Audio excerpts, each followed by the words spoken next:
మాదక ద్రవ్య నిర్మూలనకు కలిసికట్టుగా పనిచేయాలని సంగారెడ్డి డీఎస్పీ సత్తయ్య అన్నారు. ఇక సుల్తాన్పూర్ జేఎన్టీయూ ఇంజనీరింగ్ కళాశాలలో గంజాయి అలాగే డ్రగ్స్ నిర్మూలనపైన విద్యార్థులకు అవగాహన సదస్సును నిర్వహించారు. మాదక ద్రవ్యాల నివారణపైన విద్యార్థులకు పలు సూచనలు చేశారు. మాదక ద్రవ్యాల నిర్మూలనకు అందరూ కూడా కృషి చేయాలని డీఎస్పీ కోరారు. యువత చెడు వ్యసనాలకు బానిసలై బంగారు భవిష్యత్తును నాశనం చేసుకోవద్దని సూచించారు. నేటి యువత రాష్ట్రాన్ని మాదక ద్రవ్య రహిత రాష్ట్రంగా తీర్చిదిద్దేందుకు కృషి చేయాలని పిలుపునిచ్చారు.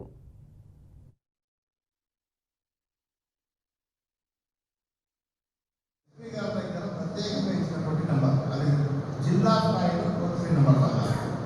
రెండోది వచ్చింది రాష్ట్ర వ్యాప్తంగా తెలంగాణ రాష్ట్ర ప్రభుత్వం ఈ డ్రగ్స్ మీద ఉక్కుపాదం మోపుతూ ఒక ప్రత్యేక విభాగాన్ని ఏర్పాటు చేయడం జరిగింది. దీనికి సంబంధించి కేంద్ర కార్యాలయం హైదరాబాద్లో ఉంటుంది. ప్రతి జిల్లాలో దీనికి సంబంధించిన శాఖ ఉంటుంది. యాంటీ నార్కోటిక్ బ్యూరో అని చెప్పేసి దీనికి ఒక senior IAS officer Satish Reddy గారు డైరెక్టర్ గారిగా నియమించి చాలా మంది సిబ్బందిని నియమించి దీనికోసం కృషి చేయడం జరుగుతుంది. ఆ రెండో number anti narcotic bureau Hyderabad యొక్క టోల్ ఫ్రీ నెంబర్. ఇది ఏ నెంబర్కైనా చేయవచ్చు. ఈ నెంబర్ లేదు, ఆ నెంబర్ లేదు. పోలీసులు తెలంగాణ పోలీస్ దాని మీద కృషి చేస్తుంది.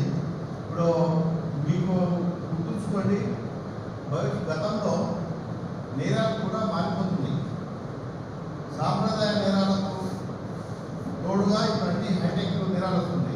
ఒకటి సైబర్ క్రైమ్, రెండు ఈ డ్రగ్, మూడు వైట్ కాలర్ ఆఫెన్సెస్.